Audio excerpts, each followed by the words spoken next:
Hungary isn't the only country in the EU that Prime Minister Netanyahu is trying to form stronger ties with. In fact, Hungary is part of a four-country voting bloc in the European Union known as the Visegrad, which includes Poland, the Czech Republic, and Slovakia as well. And while the Visegrad countries all have a troubled past with the Nazi regime, all four are seen today as right-wing and pro-Israel. Well, joining me now with more on the expanding relations between Israel and Visegrad countries is Davidi Hermelin, the president of the International Center for Public Diplomacy in Israel. Davidi, it's a pleasure to have you back. Thank you for coming. Hello to you. All right, so my first question is, coming off of our last story, here we have Hungarian Prime Minister Orbán coming to Israel, and a lot of people have objected to his visit and really warming ties in general with Hungary based on their troubled past with the Nazi regime. So what do you make of all this? Based on the fake news or today, maybe. Viktor Orbán is for sure not anti-Semitic, and also his party is not anti-Semitic. I can say so with a deep knowledge about this party, since I'm regular guest of organizations of this party. I have personal friends in high positions in this party. I began my international career many years ago as guest of the young organization of this party. I can tell you that one of the last former chairmen of the young organization of the party and the young student organization of this party came from a Jewish family, and he's very proud of his Jewish roots, and he visited Israel at least one time. So all of those fake news, it's about time to end it. The center-right party of Hungary is a very legitimate center-right party, period. So where is all of this criticism really coming from, and why is it being given credence? Because of leftist campaign to delegitimize governments who are supporting Israel. Why people said that the party of Mr. Orbán is anti-Semitic? Because they criticized the party, the involvement allegedly of Mr. Soros, George Soros, sure, against the central-right parties in Europe, but also here in Israel. We are against the brutal involvement, allegedly, of Mr. Soros in our politics, in very, let's say, suspicious way. So if someone criticized someone who is accidentally a Jew, especially if this Jew is very anti-Israeli, so to say that the party of Mr. Orbán is anti-Semitic, this is completely untrue. All right, so tell me a little bit more about George Soros.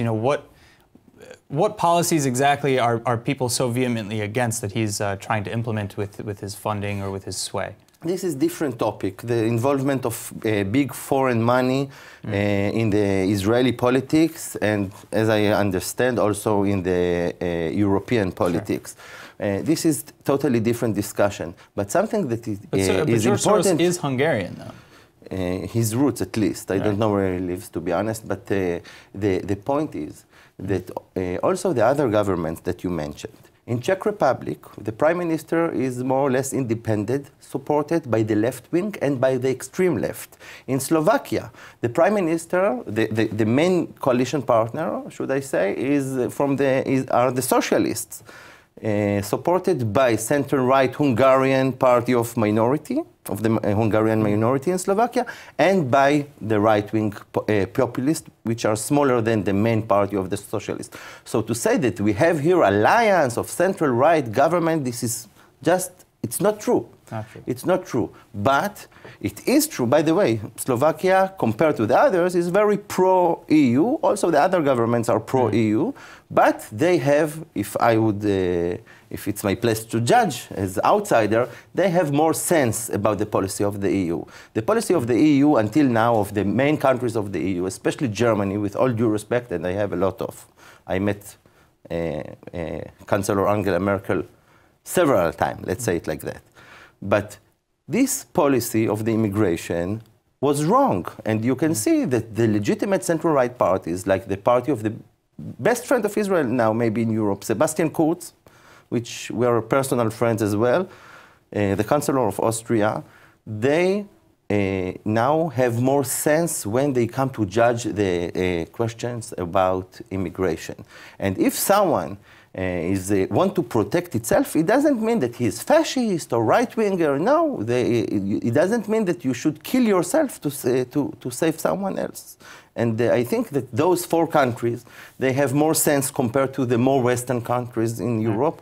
And this is why they can talk with the Israeli sense, which, if I can say, and I'm not objective, as you know, I'm Likud member, I'm a big supporter of Prime Minister Netanyahu, sure. But in the bottom line, we see that the policy of the Likud and Prime Minister Netanyahu is correct. So I'm happy that we have strong allies also in the EU. So is that why you think that Netanyahu is trying so desperately, or maybe not desperately, but so much to get in with the Visegrad and kind of separate himself from other EU countries, namely Germany or whoever else it is? I wouldn't say that he would like to separate himself. First of all, who said where the majority is? I think that the majority of the EU countries can understand, and also with countries that we have some disagreements. You mentioned Germany about some issues.